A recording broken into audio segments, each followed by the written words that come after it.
오늘 말씀의 제목이 오늘 본문의 말씀 10절에 나와 있는 말씀을 인용해서 말씀의 제목을 잡았습니다. 사람에게 좋게 할까요? 하나님께 좋게 할까요?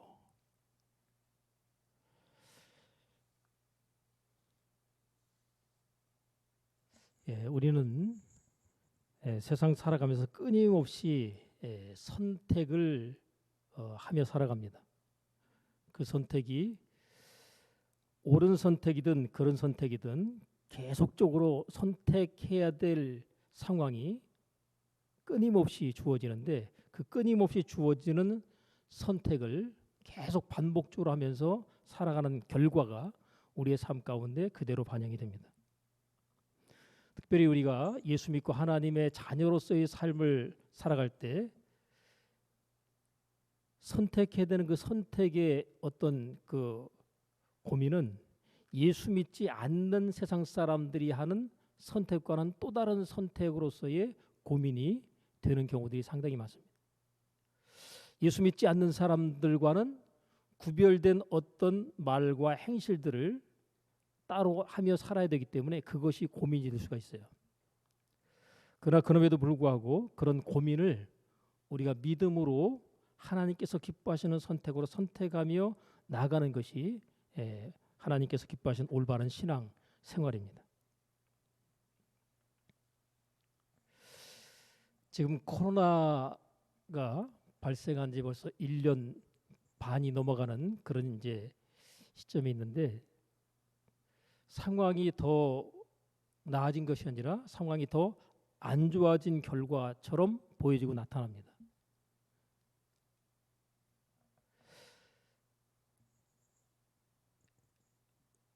얼마의 시간만 지나면 예배가 조금 더 자유로울 수 있겠다라는 생각을 하면서 대한민국의 모든 교회들이 정부에서 요구하는 모든 방역에 적극 협력하고 협조를 하면서 지금까지 왔습니다. 그런데 그 결과 교회에 대해서 이 코로나 시국에 가장 안 좋은 낙인이 찍히는 그 불의와 대상이 누구냐 그러면 예수 믿는 사람들과 교회가 이 코로나 시국에 가장 안 좋은 낙인이 찍혀 있는 그런 어떤 단체로 지금 이렇게 사람들 속에 인식이 되어 있는 이런 것이 굉장히 안타깝다 하는 생각이 들어요. 정부의 어떤 방역하는 그 방역의 과정 자체가 어떻게 보면 교회에 대해서 굉장히 편파적인 어떤 방역을 하고 있어요. 예수 믿는 사람들이 굉장히 기본적으로 심성들이 착한 면도 없지 않아 있어서 정부의 방역에 정말 적극적으로 협조해야 된다라고 해서 그렇게 잘 따라주다 보니까 상황 자체는 더 좋아지고 나아지는 것이 아니라 더더욱 안 좋은 상황으로 이렇게 흘러가는 그런 모습을 보게 됩니다. 예수 믿지 않는 사람들이 생각하는, 언론을 통해서 그들이 반응하는 어떤 모습들을 보면 교회가 코로나 시기에 왜 예배를 드리느냐, 예배 드리는 거 문 닫아야 되는 거 아니냐, 이렇게 얘기하는 사람이 있고, 그리고 교회의 이름으로 해서 교회발 코로나가 발생했다, 이런 보도들이 가끔씩 나오면 또 세상 사람들은 교회에 대해서 막 비난하고 공격하는 이런 상황이 벌어집니다. 제가 여러분들에게 한번 물어볼게요. 코로나가 이렇게 지금 굉장히 확산이 되고 하는 과정 속에서 가장 위험한 곳이 어디겠는가? 코로나가 발생하는데 가장 적합한 환경을 가진 곳이 어디겠는가를 여러분들이 한번 생각해 보세요. 자, 지하철에 무수히 많은 사람들이 막 그냥 지옥 처리할 정도로 출퇴근 시간에 꽉꽉 들어차가지고 마스크는 착용했지만 그렇게 그냥 몸을 갖다가 맞닿을 수밖에 없는 그런 상황 가운데서 출퇴근을 합니다. 여러분, 이제까지 지하철에서 코로나 확진자 나왔다는 얘기 들어보셨어요? 없어요. 신기하지 않아요? 몸을 맞대고 마스크는 썼지만 몸을 맞대고 계속해서 그냥 그렇게 사람들이 정말 발 디딜 틈 없이 꽉 들어차 있는 그곳에서 코로나가 발생했다는 얘기는 없습니다. 단 한 명도 없어요. 코로나 확진자가 지하철에서는 안 나왔어요. 그러면 여러분 지하철 말고 백화점은 어떨까요? 최근에 보니까 백화점이 세일한다고 했더니만 차들이 그냥 완전히 지하 주차장의 모든 곳을 거의 다 점령할 정도로 꽉꽉 들어찼어요. 근데 거기는 방역 지침만 나름으로 준수하면 전혀 문제가 없습니다. 사람들이 아무리 들어와도. 식당에 가면 마스크를 갖다 벗을 수밖에 없잖아요. 음식을 먹기 위해서. 여러분 그러면 지하철과 공연장, 식당 그리고 교회에서 드리는 예배 어느 곳이 가장 코로나로부터 안전할까요? 사람들이 모여 있다고 하면 가정하면 어디가 제일 안전해요? 코로나로부터? 교회에서 드리는 예배가 가장 안전합니다. 지금 질병본부 이 청에서도 코로나 확진자 역학관계들을 갖다가 조사하고 난 다음에 1년이 지금 넘어온 시점에서 그 이전에 이미 보도한 내용을 보면 그게 언론을 통해서 막 대대적인 보도를 안 해주는 거예요. 결과는 나왔는데 교회에서 드리는 예배를 통해서 코로나가 발생되는 확진자는 한 사람도 없다. 이게 실제적으로 지금 역학검사를 통해서 나와 있는 결과입니다. 근데 이거 언론에 보도해야 안 해요? 보도 안 합니다. 결과는 그렇게 나와 있어요. 여러분 일상적인 활동을 하다가 코로나에 확진된 사람이 혹 예배드리러 왔다가 거기에서 코로나가 발생된 것으로 이렇게 될 수 있지만 역학검사를 통해서 보면 교회 예배 참석했기 때문에 코로나가 확진된 것이 아니라 이미 밖에서 확진된 사람이 예배에 혹 몸의 증상 자체가 무증상 성격인 경우에 그냥 예배 참석을 하고 난 다음에 그 다음에 나중에 확진자로 발견되는 이런 경우는 있죠. 근데 그러면 이 언론에서 뭐라고 얘기할까요? 어느 교회 발 확진자가 발생했다. 이래버리는 거예요. 그럼 사람들은 뭐예요? 교회 예배 드리는 것 때문에 확진자 발생했다고 사람들이 막 열을 받고 막 그냥 예수 믿는 것들 해가면서 막 손가락질을 하고 별 난리들을 다칩니다. 예배 안 드리면 죽냐고. 예배 안 드리면 예수 믿는 사람은 죽는 겁니다.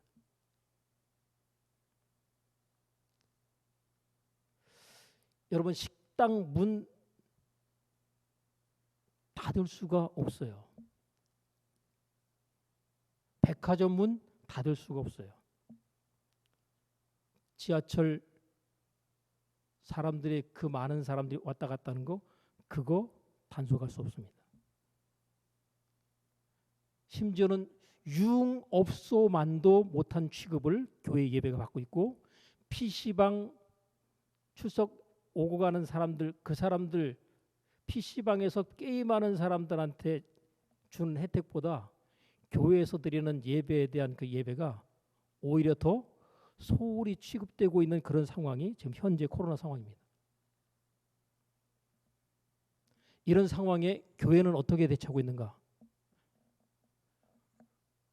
일반적인 교회들을 보면 정부에서 요구하는 모든 요구를 갖다가 거의 대부분 그냥 수용하면서 그냥 끌려가는 그런 상황입니다. 개중에 의식 있는 목사나 교회들이 그나마 예배를 갖다 절대 사수한다 해가지고 정부의 방역을 진짜 철저하게 방역 지침을 철저하게 지키면서 예배를 드리는데 그것도 모든 사람들이 다 들어와서 드린 것이 아니라 이걸 나눠서 지혜롭게 나눠서 예배를 갖다 이렇게 드리는데 그럼에도 불구하고 타켓으로 찍혀 있는 교회들은 공무원들이 예배 드리는데 문제 있다 해가지고 교회 운영 정지 명령을 내립니다. 예배를 드리지 못하도록 스톱을 시키는 거죠. 그럼 그 목사님이나 그 교회들이 예배 드리는 거 중단할까요? 계속할까요? 계속합니다. 운영 정지 처분이 딱지가 붙어도 그냥 예배 드리는 거예요. 그러니까 그 다음 단계로 어떻게 할까요? 교회 폐쇄 명령 해가지고 딱지를 딱 붙이는 거예요. 교회를 아예 폐쇄한다. 지금 교회 폐쇄 명령 받은 교회들이 한국교회 지금 대표적으로 손에 꼽는 교회들이 있어요. 그 교회들이 이게 문제 있다 해가 가처분을 내가지고 그걸 갖다 푸른 교회들이 몇 교회가 있습니다. 가장 최근에 서울에는 은평제일교회 그 심하우 목사님 그 교회가 교회 폐쇄 명령을 지난 30일자로 교회 완전히 폐쇄 명령을 받았는데 가처분 신청을 해가지고 법원에서 그게 판결이 받아들여졌어요. 이거는 이유 있다. 그래서 예배 교회 폐쇄를 하는 것 자체가 문제가 있다. 이걸 갖다가 인정할 수 없다. 그래서 결국 예배 드리는 자체가 이제 허락이 된 겁니다. 본 소송 결과가 나오기 전까지 예배를 계속 드리는 자체가 보장이 됐어요. 근데 거기서 판사가 질문하는 판사가 그러는 거예요. 아니 이 교회는 왜 좀 유난스럽냐. 다른 서울시에 있는 많은 교회들, 그 많은 교회들 전부 다 이의제기 않고 그냥 큰 대교회 몇만 명씩 모이는 교회들도 그냥 비대면으로 예배 드리면서 19명 그 수준에서만 그 예배 인원을 돌리고 그리고 모든 사람들 예배에 참석하지 마라. 이렇게 함에도 불구하고 다 따르는데 왜 이 교회는 그런지 모르겠다. 그러는 거예요.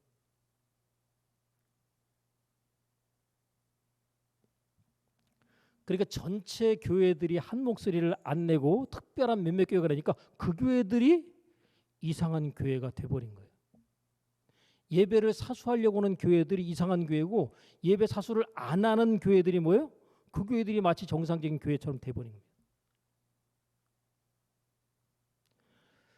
제가 어제 인터넷 검색을 좀 하면서 우리나라 이제 신사 참배 관련된 내용들을 쭉 한번 보니까 참 충격적인 내용들이 참 많더라고요.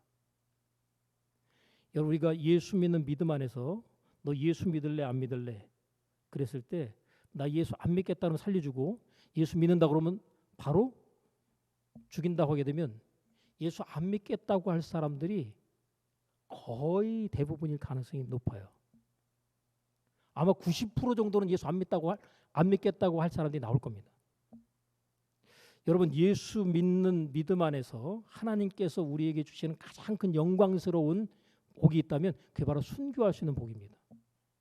순교는 아무나 합니까? 하나님의 절대적인 은혜가 있어야 되고 그 사람의 믿음이 계속해서 하나님 앞에 쌓여져 있을 때 그것이 가능합니다. 평상시에 내가 믿음을 갖다 정상적으로 유지하지 못하고 있다가 목에 칼이 들어오면 당장 예수 믿는 거 부인할 수 있어요. 몸은 죽여도 영혼은 능히 죽이지 못하는 자를 두려워하지 말고 오직 그 몸과 영혼을 지옥에 멸하실 수 있는 하나님을 두려워하라. 여러분 우리가 하나님은 사랑의 하나님이죠. 하나님이 두렵습니까? 세상법이 두렵습니까? 세상법의 기준으로도 사실 지금 방역법의 어떤 시행은 여러 가지로 문제가 많고 불평등합니다. 근데 그럼에도 불구하고 그래서 적극적으로 수행하고 지금 한국교회가 따라가고 있는 겁니다. 그러니까 이 정부의 방역 진행 상황을 보면 한국교회를 완전히 무시해버리고 니들은 예배 드리지 말라고 그냥 강력하게 해도 너희들은 찍소리 못하고 그대로 갈 수 있겠다라고 하는 것이 지금 정부에서 벌써 나름으로 인식하고 있는 겁니다. 전국 교회 가운데서 100개도 안 되는 나름의 교회들이 그나마 예배 사수하겠다고 저항하면서 하고 있는데 그런 교회들만 두드려 잡으면 그럼 한국 교회 전부 다 잡을 수 있겠다라고 생각을 합니다. 그래서 그런 교회들은 아예 그냥 공무원들이 경찰까지 같이 나가가지고 막 압박을 하고 압력을 막 줍니다. 그래도 그 교회들은 그대로 그냥 예배 강행을 나름 정상적으로 운영을 계속하고 있는 거죠. 그런 교회와 그런 목사님들마저 없다면 한국 교회는 끝나는 겁니다. 참으로 충격적인 것은요. 일제히 신사참배를 가장 대표적으로 반대했던 주기철 목사님이라는 분이, 이분이 평양에 있는 산정현 교회에 담임 목사로 있었는데, 그 산정현 교회 안에 조만식 장로라는 분이 그 교회 장로였어요. 주기철 목사님이 나이는 그때 훨씬 아래였고, 조만식 장로님이 그래도 민족의 지도자로 모든 사람들한테 알려져 있던 분이었는데, 조만식 장로님이 예배 시간에 늦게 왔을 때 주기철 목사님이, 장로님 오늘 예배는 서서 드리십시오. 그래서 서서 예배를 드리겠다는 일화가 있습니다. 물론 어떤 이유가 있었겠지만, 어떤 이유를 막느라고 예배 드리는데 시간 늦게 왔다는 그것 때문에 서서 드리라고 할 정도로 그렇게 강단이 있는 목사님이었어요. 근데 이 목사님이 신사참배를 갖다가 적극 반대하면서 일사각오의 자세로 신사참배를 반대를 하다 보니까 감옥에 가게 됐죠. 5년간의 옥고 끝에 결국은 돌아가십니다. 순교해서 돌아가시는데, 참으로 충격적인 놀라운 것은 그 신사참배를 절대적으로 반대했던 평양에 있는 산정현 교회, 그 자리에 20m 높이의 김일성 동상이 서 있다는 사실 아십니까? 그 교회 자리에 우상화를 상징하는 김일성의 20m 높이의 그 동상이 서 있어요. 북한을 방문하는 외국인들은 그곳에 들려서 헌화하고 참배하는 것 자체가 이 코스로 되어 있습니다. 심지어는 한국교회 기독교 교계 목사들이 북한을 방문하잖아요. 그럼 그 코스를 가야 돼요. 어떤 목사님은 그거 끝내 거부했다가 강제로 추방이 돼가지고 왔다는 목사님도 있어요. 그럼 추방돼서 안 온 분들은 어떻게 됐을까?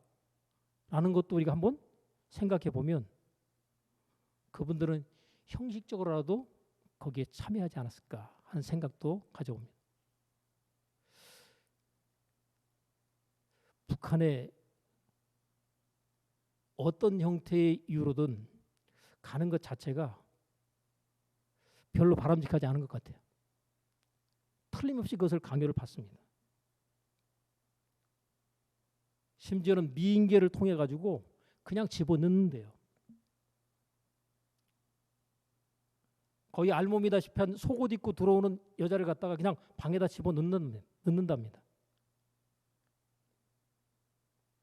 그것들을 녹화를 해가지고 그것 자체가 만약에 밖으로 드러난다 그러면 어떤 결과가 벌어지겠어요? 찍소리를 못하는 겁니다. 여러분, 북한을 방문한 목회자들 가운데서 혹여라도, 정치인들도 뭐 말할 것도 없어요. 찍소리도 못하고 북한의 우호적인 소리를 계속 낸다면 그 사람의 어떤 정체를 의심해 봐야 됩니다. 반드시 포섭됐을 가능성이 상당히 있는 거예요.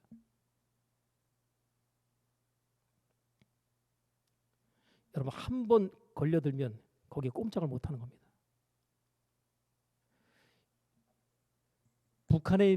미국에 있는 어떤 목회자의 경우에는요, 김일성 생일을 갖다 축하하기 위해서 그렇게 그냥 홍보하고 열을 올렸다는 얘기를 듣는데, 여러분, 목사로 다 목사가 아니에요.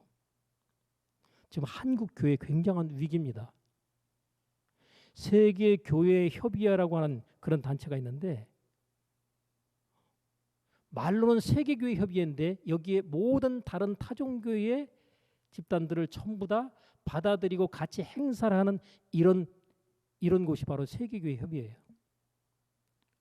이 세계교회협의회에 우리 교단을 포함해 가지고 지금 한국교회 손꼽으면 다 나올 수 있는 그런 교단들이 전부 다 들어가 있어요. 여기 한 3분의 1 정도의 교단들은 여기 반대하고 있습니다. WCC 가입 자체. 근데 이 WCC가 세계교회 협의회인데 한국 교회 기독교 교회 협의회라고 하는 NCCK가 있는데 이 NCCK가 기장 측에서 이 거의 내가 볼 때 주도를 하고 있어요. 교세는 작은데도 이 거의 주도를 하고 있습니다. 기장 측 목사인 김영주 총무라는 사람이 이 사람이 총무를 갖다가 계속 여러 번 연임하면서 주장하는 내용들이 이건 완전히 반성경적이고 비기독교적 내용들을 주장해요. 근데 이 연합되어 있는 교단들은 또 내노라는 교단들은 다 들어가 있거든요.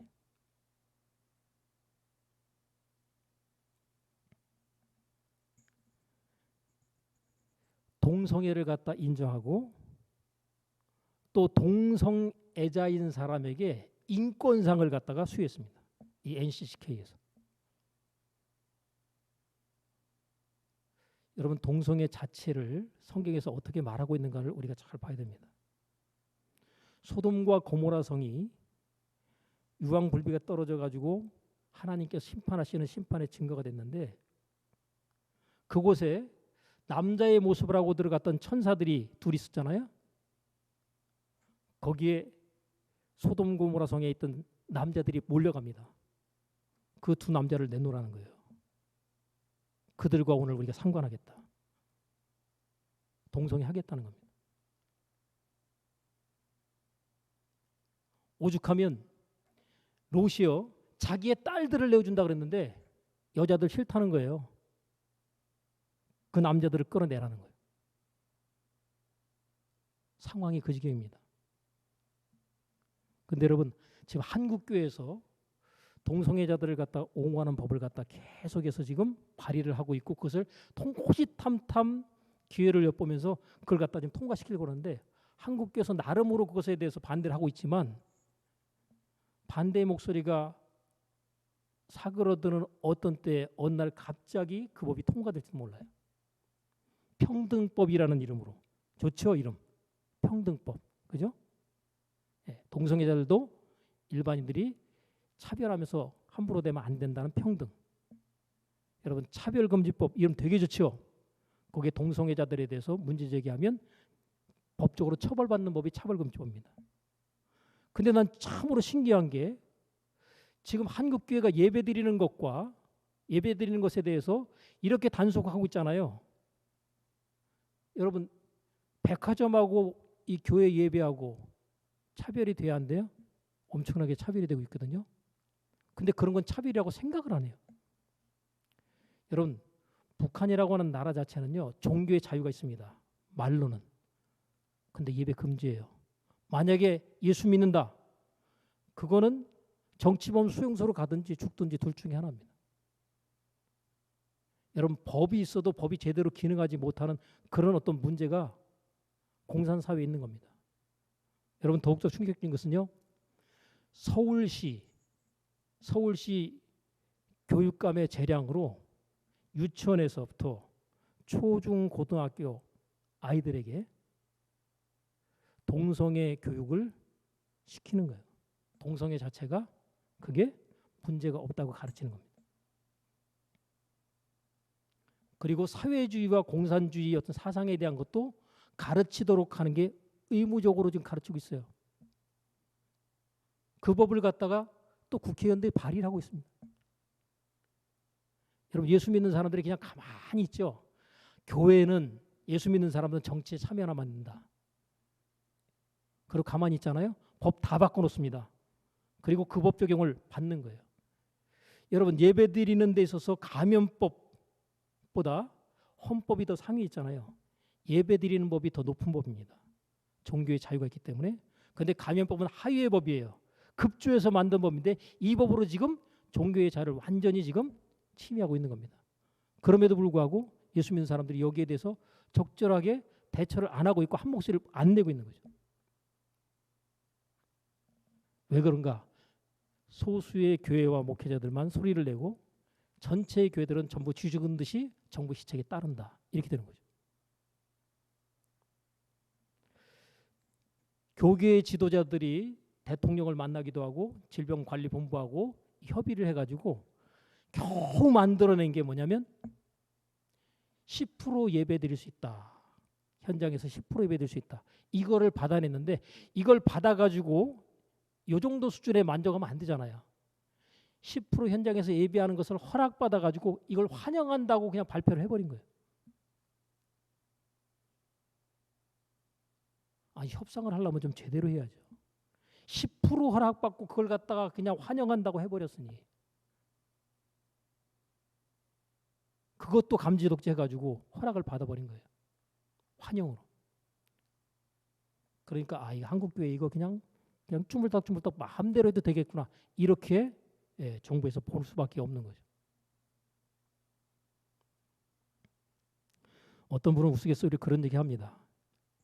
이 정부가 한국교회를 너무너무 사랑하는 것 같다. 왜냐하면 지하철이나 아니면 무슨 공연장에서 몇천 명 모이는 곳이나 아니면 백화점에서 수많은 사람들이 거기에 오가는 곳이나 이런 곳 자체는 단속을 하지 않으면서 교회는 막 2m씩 뛰어앉아라 아니면 뭐 예배 드리는 데 있어서 엄격한 것들을 갖다가 요구한단 말이에요. 왜 그런가? 교회에 출석하는 예수 믿는 사람들은 코로나를 걸리지 않도록 하기 위해서 그렇게 신경을 써준다는 웃지 못할 이야기도 있습니다. 교회만 그렇게 신경을 써준다는 거예요. 코로나에 걸리지 말라고.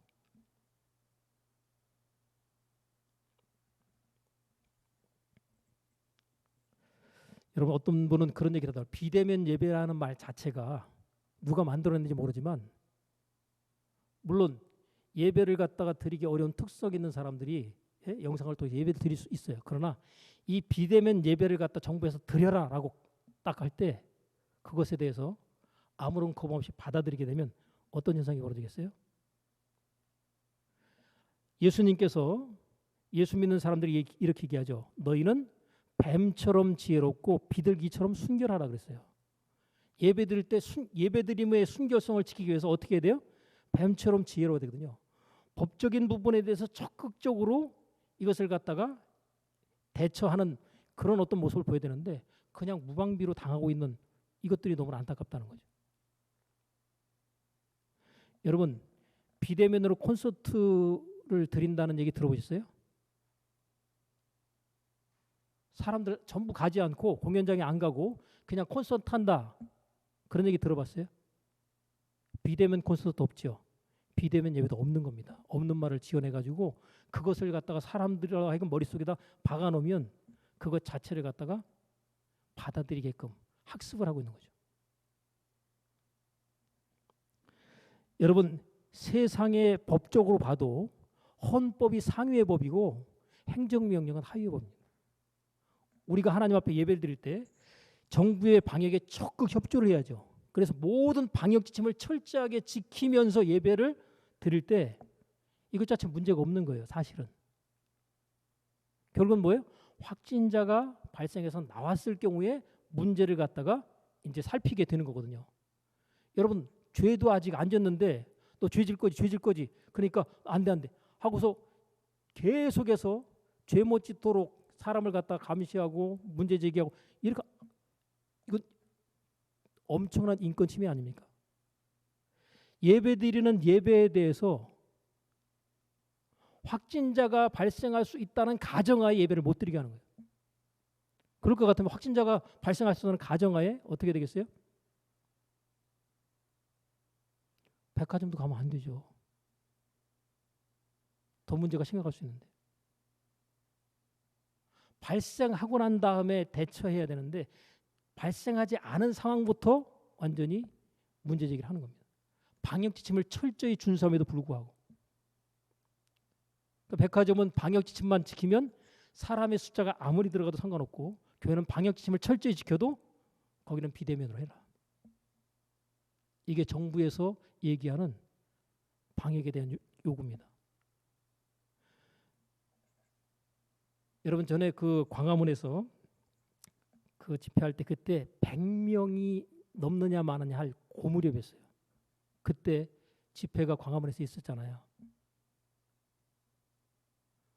그때 청와시에서 난리 났습니다. 엄청나게 거기에 대해서 위치 추적까지를 전부 해가지고 거기에 참석한 사람들 전부 다 와서 코로나 검사 받으라. 그래서 그때 휴대폰 켜놨던 사람들은 전부 다 연락 갔을 거예요. 위치 추적을 갖다 전부 해가지고 전화가 다 간 겁니다. 그래서 그때 한 75명인가가 나왔어요. 추가로. 근데 여러분 이게 코로나 확진자 검사를 갖다가 횟수를 많이 하잖아요. 그러면 그 정해진 퍼센테이지 내에서요. 그 숫자가 더 증가돼서 나오게 돼 있습니다. 적게 하면 적게 나오고 많이 하면 많이 나와요. 지금 코로나 숫자 많이 나오는 이 자체도 뭐예요? 지금 원사 숫자가 지금 많아지고 있기 때문에 그런 거예요.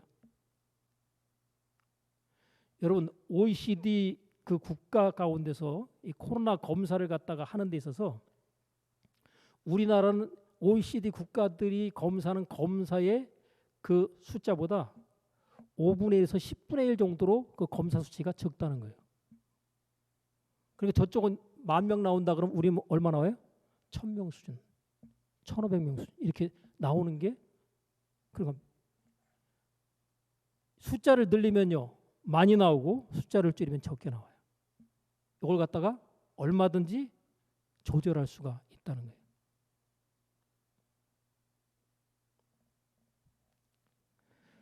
여러분 세상의 헌법 가운데서도 상해법이 적용되지 않고 하해법이 오히려 상해법을 갖다가 지금 마음대로 하고 있거든요. 이게 법적인 시비로 가가지고 만약에 대법원까지 가게 되면 이게 나중에 이제 문제 있다 이렇게 나올 가능성이 상당히 높아요. 그럼에도 불구하고 그 재판의 결과가 나오려면 몇 년이 걸려버리거든요. 그 몇 년 걸릴 때까지 그대로 갈 수는 없잖아요. 그러니까 나름의 교회들이 한 목소리를 갖다가 내는데 내는 교회들만 내고 그렇지 않은 교회들이 전부 다 쥐지은 듯이 있다 보니까 문제가 해결이 되지 않고 있는 거죠. 정부에서 좀 더 적극적으로 교회에서 예배드리는 것을 더 열어놓고 허용할 수 있도록 해야 되는데 그 자체를 더 쪼이고 압박하는 쪽으로 가는데 교회는 유구무원입니다. 이 믿음 가지고 천국 갈 수 있겠나 하고 점검해 보면 지금 교회에서 예배드리다 걸리면 그것이 행정명령 위반으로 많이 걸리게 되면 그것에 벌금을 갖다 100만 원을 받는다, 300만 원 받는다. 여러분 벌금 받는 것 때문에 교회가 예배드리는 것 자체에 대해서 이 회피를 한다면 목에 칼 들어오면 어떻게 되겠어요? 당연히 예수 안 믿겠다 그럴 거예요. 작년 2020년 8월 중에 어떤 천안에 있는 한 목사님이 뭐 SNS에다 뭘 올렸습니다. 제가 그걸 보고 처음에는요, 야 이런 훌륭한 목사님이 있나 생각했다가 야 이 목사 가짜다 이런 생각을 했어요.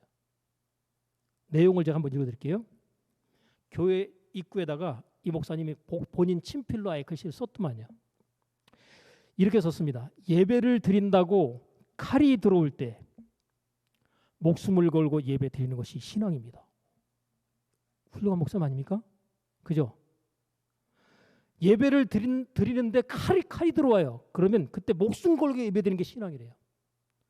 근데 항상 뒤에 말이 중요하잖아요. 그죠? 한국말은 끝까지 들어봐야 돼요. 그러나 뒤집는 거예요.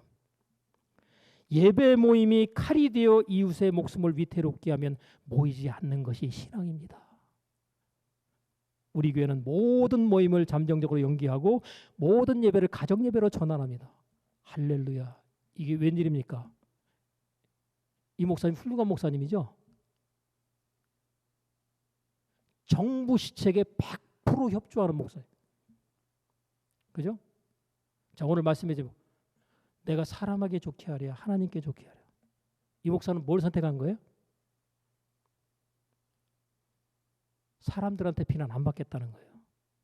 여러분 교회에서 예배드리면 그게 사람들에게 칼을 들이대는 겁니까? 철저하게 방역 준수하고 예배드리는데 그러면 그 교회 교인들은 예배드리는데 참석을 안 하는데 다른 데는 돌아다닐까 한다니까요. 사람들이 밀집된 장소에 부득불 들어가고 그리고 마스크 벗고 식사를 갖다가 가족들 간도 아니고 다른 사람들하고 하는데 거기가 더 위험하지 않을까요? 여러분, 원수마귀는요, 그럴듯한 말로 사람들을 미혹합니다. 여러분, 목사의 말이라고 그냥 들을 것에 분별을 하셔야 돼요. 오늘 본문의 말씀에서 사도 바울이 얘기하죠. 그리스도의 은혜로 너희를 부르신 이걸 이같이 속히 떠나 다른 복음 쫓는 것을 내가 이상히 여기노라. 굉장히 지금 사도 바울이 강력하게 얘기하는데, 다른 복음은 없나니 다만 어떤 사람들이 너희를 요란케 하여 그리스도의 복음을 변하리 함이라. 그러나 우리나 혹 하늘로부터 온 천사라도 우리가 너에게 복음 전한 외에 다른 복음을 전하면 저주를 받을지어다. 저주를 받는다는 말을 2번을 강조합니다. 우리라고 표현했을 때 자기를 포함한 복음을 전하는 사역자들입니다. 근데 자기가 얘기했던 말, 그 앞서 얘기했던 복음에 관한 내용을 갖다가 만약에 이 사도 바울이 자기가 그 말을 뒤집어 버리잖아요. 그러면 내가 전에 했던 말이 그게 진짜 참 복음인데, 그 참 복음이었던 그 말을 갖다 나 자신이라도 내가 그걸 갖다 다시 그 말이 그 참 복음이 아니다라고 뒤집어 버리면, 그러면 나라도 저주를 받는다라고 얘기를 하고 있는 겁니다. 내가 전에 했던 말이 그게 진짜 참 복음인데, 내가 나중에 시간 지나 가지고 어떤 상황에 의해서 그게 아니라고 변명하면서 그 복음에 관한 내용을 갖다 다른 말로 바꿔서 얘기를 해버리면 그거는 다른 복음이기 때문에 그렇게 말한 나 자신에게도 저주가 임해야 된다라고 얘기를 합니다. 여러분, 다른 이로서는 구원을 얻을 수 없나니 천하 인간의 구원을 얻을 만한 다른 이름을 우리에게 주신 일이 없음이니라. 그러니까 다른 종교에도 구원이 있다라고 얘기하는 자체가 뭐예요? 이게 다른 복음입니다. 근데 그 다른 복음을 옹호하면서 종교 통합 운동을 하잖아요. 여러분, 하나 되는 게 좋아요, 안 좋아요? 하나도 예수 믿는 믿음 안에서 하나 돼야지, 예수 믿는 믿음하고 상관없이 다 끌어안는다. 여러분, 동성애는요, 죄입니다. 근데 동성애법이 만약에 통과되잖아요. 포괄적 차별금지법으로 통과되잖아요. 그러면 동성애가 죄라고 강단에서 얘기하잖아요. 그럼 뭐예요? 처벌받는 거예요. 벌금을 맞든지 심하면 감옥에 가든지. 한국교회 목사들 입을 못 열도록 하는 법이 뭐예요? 차별금지법. 그것도 포괄적.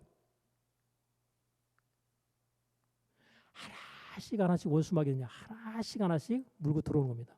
이걸 그냥 두면 낙타가 주인님 저기 그냥 모래바람이 쐬는데 텐트 안에 얼굴만 조금 집어넣으면 안 될까요? 들어와라. 나중에 어떻게 됐을까요? 조금씩 양보를 했더니만 나중에 주인은요 텐트 바깥으로 나가고 낙타가 텐트 안에 들어가서 있는 거예요.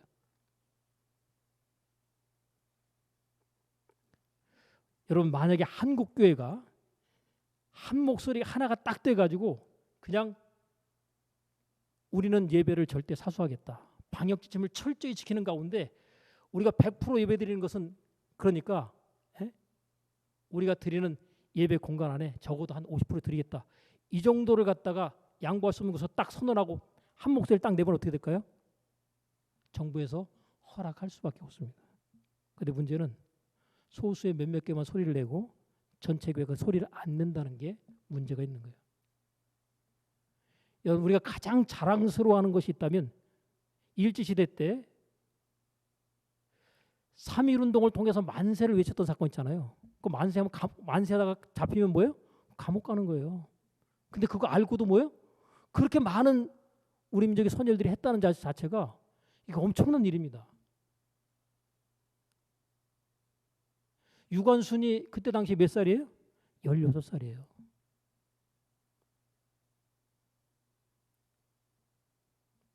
죽을 각오하고 그 많은 사람들이 했어요. 그것을 갖다 우리가 굉장히 좀 자랑스럽게 여기잖아요. 지나온 역사의 시간으로 봤을 때. 그걸 기념하고요.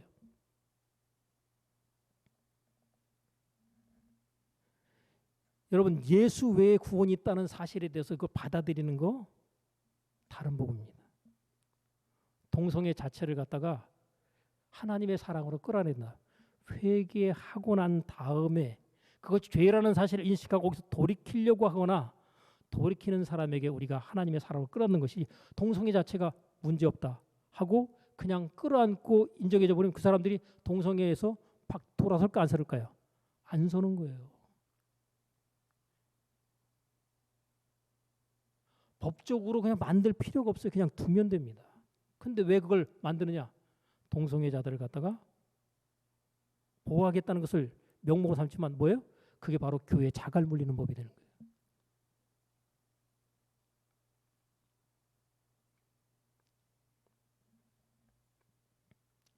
여러분, 세상의 법과 하나님의 법이 있어요. 우리는 어떤 법을 갖다 더 지켜야 될까요? 세상의 법은 하위의 법입니다. 하나님의 법이 상위의 법이에요. 근데 우리는 하위의 법이 우리에게 압력을 가해올 때 상위의 법이면 하나님의 법을 포기하고 하위의 법을 따른다.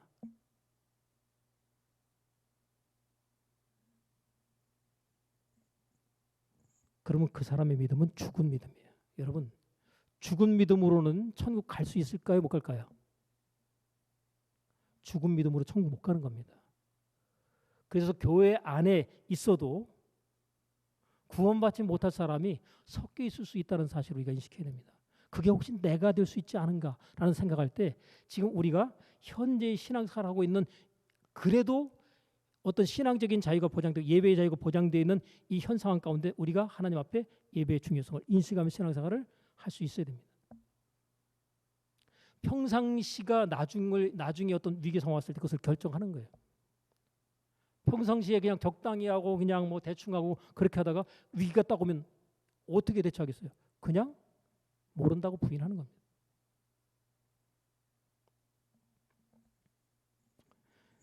여러분, 하나님 앞에 예배 드리는 게 무너지면요 끝입니다. 성도들이 교제할 수 있는 식사할 수 있는 그것 자체가 지금 차단됐죠. 식당은 열려 있지만 교회에서 모여서 음식 먹는 건 안 되는 걸로 돼 있습니다. 통성기도도 하지 말라. 그죠? 성가대 찬양도 하지 말라.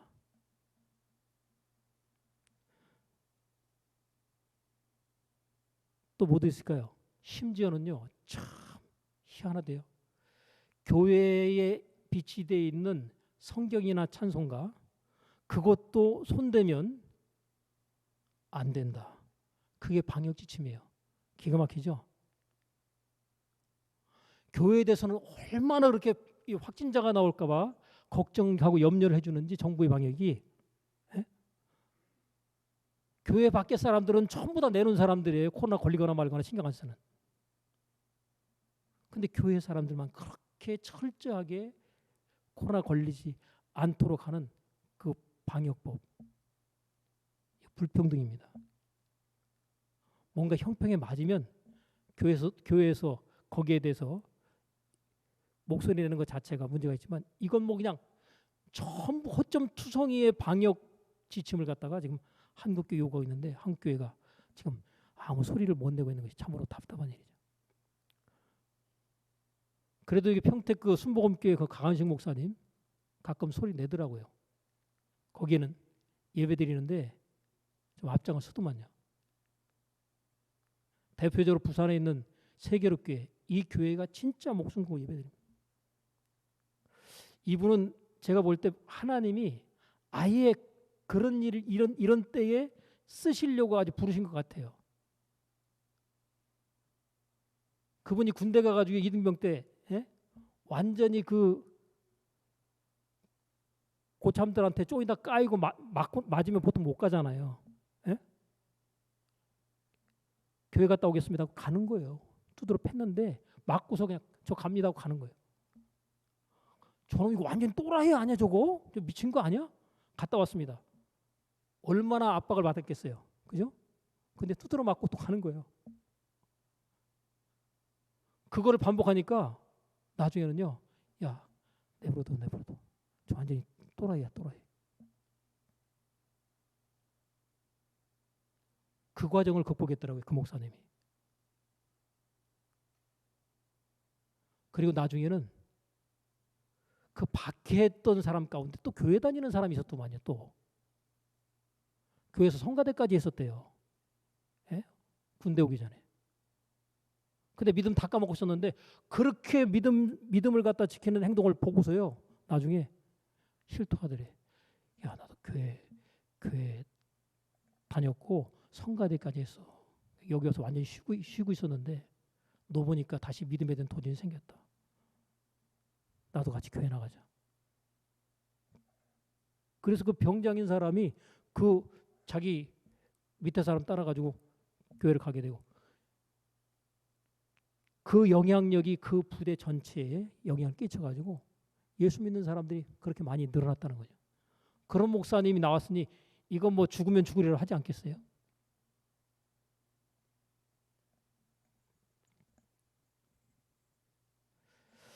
여러분, 다니엘의 세 친구는 금신상에게 절하면 불 속에 집어넣는다. 화형이죠. 그 법이 공포가 됐는데 그럼에도 불구하고 금신상에게 절하는 것 자체를 하지 않았습니다. 이때 당시에 고위직 공무원이었어요. 다니엘 세 친구가. 지방의 방백으로 고위직 공무원이었는데 이것을 갖다 끝내 거부합니다. 그러니까 그냥 한번 해. 그걸 안 하고 죽겠다는 거예요. 불 속에 던져집니다. 근데 하나님께서 하나님의 아들처럼 여겨지는 바의 어떤 그 대상이 거기에 함께 불 속에 있다가 진짜 초자연적으로 불 속에서 죽지 않고 다시 살아나옵니다. 오히려 그들을 갖다 떠다 밀려고 했던 사람이 뜨거운 불에 타서 죽어버려요. 왕이 달래는데도 불구하고 그냥 해라. 한 번만 해라. 안 하겠다는 거예요. 하나님께서 우리를 구원하실 줄로 믿는다는 거예요. 그런데 혹시 하나님이 우리를 불 가운데서 구원하지 않는다 할지라도 나는 금신상에 절하지 않겠습니다. 그게 다니엘의 세 친구의 믿음이었거든요. 그래서 나온 말이 뭐예요? 그리 아니하실지라도입니다.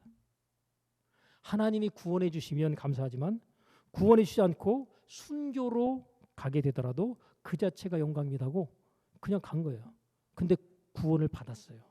초자연적으로. 그랬더니 그 상황을 갖다가 왕을 포함해서 수많은 사람이 다 봤잖아요. 놀래 자빠지는 거예요. 그리고서 그 왕이 말합니다.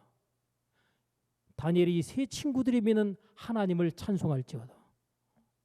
하나님을 찬송하고 이들이 믿는 하나님에 대해서 그 어떤 말로도 모욕적이고 모욕이라든지 조롱적인 말을 하게 되면 그들은 전부 죽여서 거름더미에다가 다 집어넣겠다. 이게 왕의 명령입니다. 그리고 다니엘이 세 친구를 바벨론에 있는 모든 사람 앞에서 공포하면서 그들의 이름을 전부 높여줬습니다. 이 성경에 나와 있는 기록이에요. 여러분, 다니엘은 어떻습니까? 다니엘을 그렇게 예수 잘 믿는 사람들 공격하려고 하는 사람도 있어요. 흠잡으려고 하는 사람들. 다니엘이요. 하나님을 생각하고 자기의 집에서 창을 열고 예루살렘 쪽을 향해서 하루에 기도를 3번 하는데 그를 어떻게든지 곤경에 빠뜨리기 위해서 다니엘을 시기하는 사람들이 왕이나 왕 외에 어떤 신이나 어떤 사람에게든지 기도를 하거나 절하는 사람이 있다면 그 사람은 사자굴 속에 집어넣는 법을 갖다가 왕이 제정하옵소서. 그것도 며칠 동안 30일 동안만.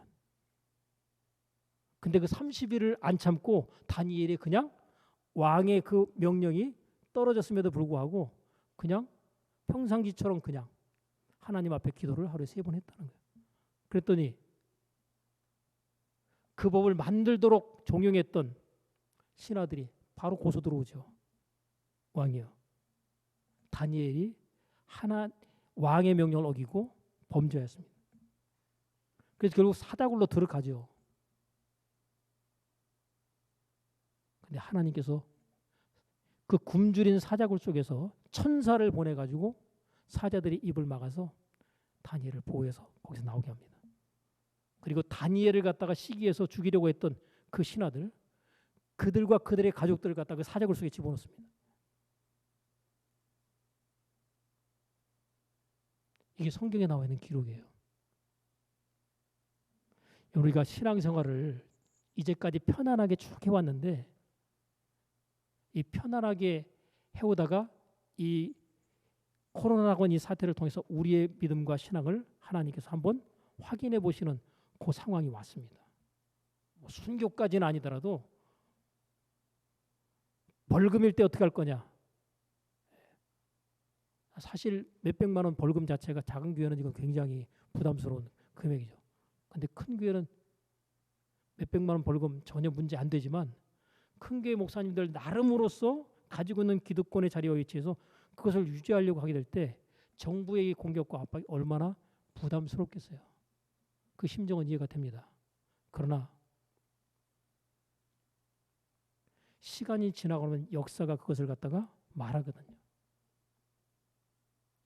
지금 이 정부에서 가장 많이 얘기하는 건 친일 청산을 많이 얘기해요. 근데 여러분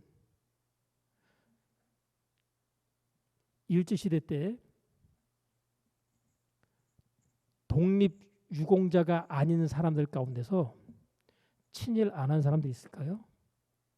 할아버지 할머니들이 대놓고 막 그냥 환영은 안 해도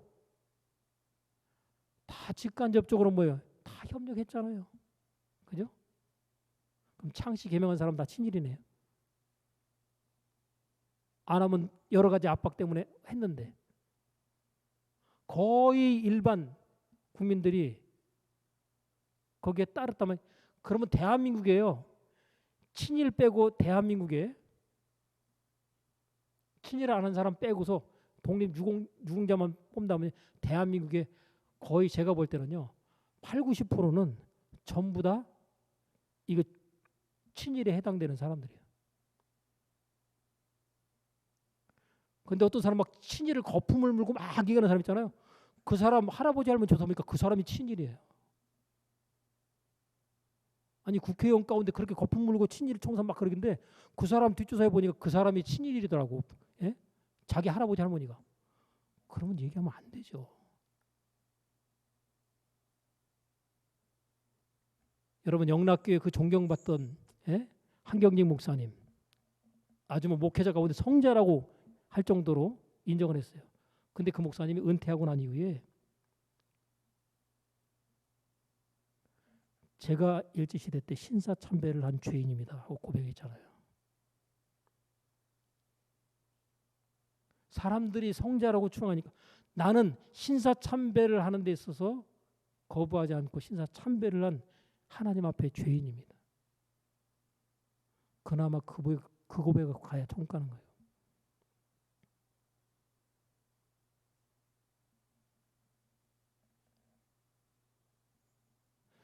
여러분 그렇게 믿음 있고 훌륭하고 존경받는다고 하는 목사님도 목에 칼이 들어올 때 신사참배 같이 가담했다는 거예요.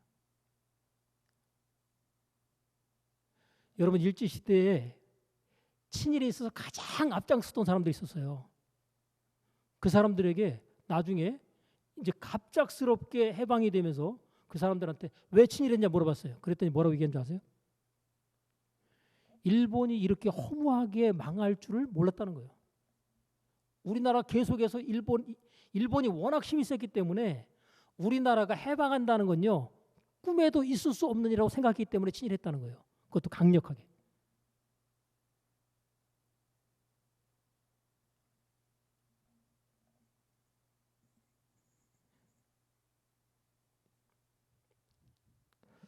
여러분 우리의 믿음을 지킨다는 일이 결코 쉬운 일이 아닙니다. 근데 목에 칼이 오면은 그것에 대해서는 예배를 사수하면서 그것을 목숨을 아끼지 않고 목에 칼이 들어와도 예배를 지키는 것이 신앙입니다. 이 목사님 아까 말씀드렸던 그 목사님 한 말 그게 맞는 말이에요. 근데 이 목사님이 뒤 이야기를 하면서 우리들이 예배드리기 위해서 모이는 이 모임이 이웃에게 칼이 되어 돌아온다면 진짜 칼이 되어 돌아올까요? 그 정도까지 생각한다면 그 목사님은요 그냥 집에서 가족들과 함께 가정 예배만 드리면서 거기서 일체 활동을 하면 안 됩니다. 그렇게 이웃사랑을 한다면 여러분 순위가 있어요. 하나님 사랑이 있고 난 다음에 이웃 사랑입니다. 하나님 사랑 안 하는 사람이 이웃 사랑을 앞세운다? 여러분 하나님 사랑이 있고 난 다음에 이웃 사랑이 있는 거죠. 예? 하나님 사랑을 제껴놓고 이웃 사랑을 주장한다. 그건요 다른 복음이에요.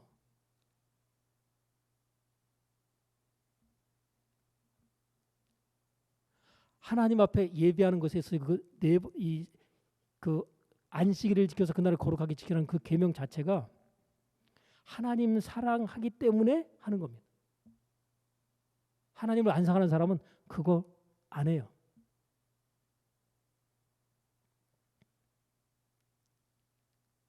근데 하나님 사랑하는 것 자체가 부정되면서 이웃 사랑한다? 거기에 무슨 구원이 있겠어요? 여러분 이웃이 위험에 빠질까 봐 우리 교회는 예배를 안 드립니다.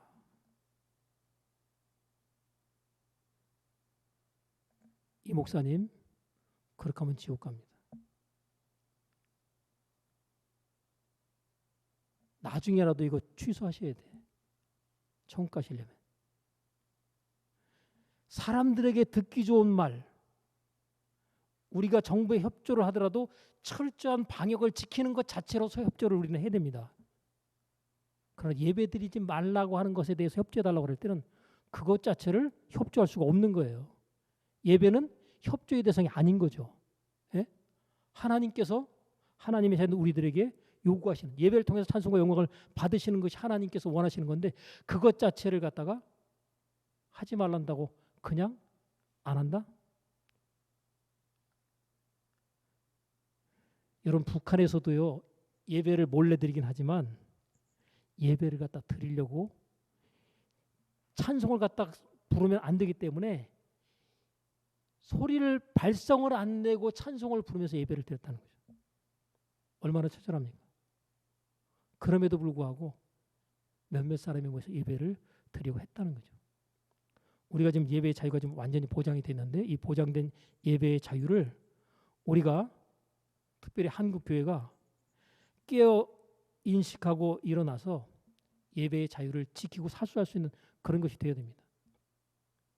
여러분 민주노총 8,000명인가 모인다고 그럴 때 그거 정부에서요 협조를 요청한대요. 모이지 말아달라고 사장하더라고요. 들어줬어요? 안 들어줬어요? 안 들어줬어요. 거긴 했습니다. 강행. 또 원중과 거기서 또 집회를 한다고 그래. 그거 협조를 갖다 요청하다 하지 말라고 그러는데도 불구하고 했어요. 차벽으로 막아놨습니다. 못 들어가게 입구를. 그랬더니 산등성이를 타고 넘어가는 거 있죠. 여러분 그 사람들은 자기들의 어떤 이익과 이권을 위해 가지고 그렇게 행동하는데 이건 뭐 예수 믿는 사람들은 민주노총하고 싸우면요 한 방에 끝날 것 같아요. 거기는 이념으로 똘똘 뭉쳐 있고 어떤 사상으로 딱 뭉쳐 있는 그 자체로 속인데 예수 믿는 신앙은 이거는 뭐냐 같이 붙여놓은 모양 한 방에 끝이 한 판승으로 그냥 지는 겁니다.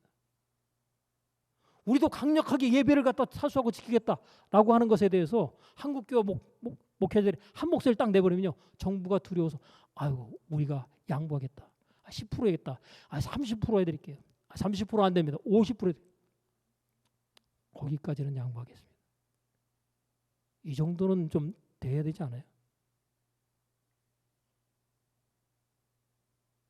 여러분 교계에서 높은 자리와 위치에 있는 분들이 사실 그 자리를 갖다가 올라가는 것 자체가 본인들에게는 명예일 수 있지만 이런 위기의 상황 때 거기에서 잘못 대처하면 가장 불명예스러운 이름으로 그 자리에 있었던 사람의 이름으로 기억될 수 있어요.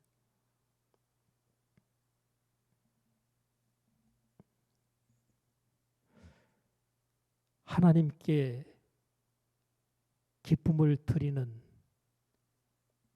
우리의 예배와 신앙에 대한 자세와 태도를 오늘 이 시간 그 전에 믿음으로 말미암아 하나 주시는 은혜와 축복에 관한 부분들을 중점으로 말씀드리다가 한 번은 이 말씀을 드리고 가야 되겠다 생각해서 오늘 하나님께서 기뻐하시는 믿음의 선택과 결정을 하는데 우리의 마음과 생각을 다시 한번 고민하면서 생각해보는 저와 여러분 우리 모두가 되시기를 주의 이름으로 축원합니다. 기도하겠습니다. 하나님 아버지,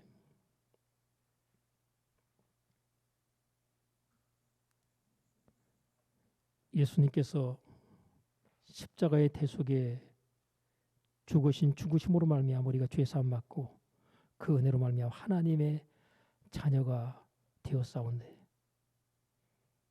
이제 하나님 앞에 서기까지 이 땅에서의 삶을 살면서 우리가 우리의 믿음을 세상 속에서 구별된 믿음으로 지켜내는 그 일이 이제까지는 그렇게 어렵지 않고 쉬운 것처럼 여겨져 왔사오나 코로나 위기 상황 속에서 우리의 믿음이 다시 한번 하나님 앞에 저울에 달려지고 알곡인가 쪽쪽인가를 구별하는 시험대 가운데 서 있는 모습을 하나님 우리가 돌아봅니다. 성령으로 시작했다가 육체로 마치는 어리석은 자, 안타까운 자가 되지 않도록 하나님 우리의 마음과 생각을 하나님의 은혜와 능력 안에 견고히 붙잡아 주시옵소서. 예수님의 이름으로 기도합나이다. 아멘.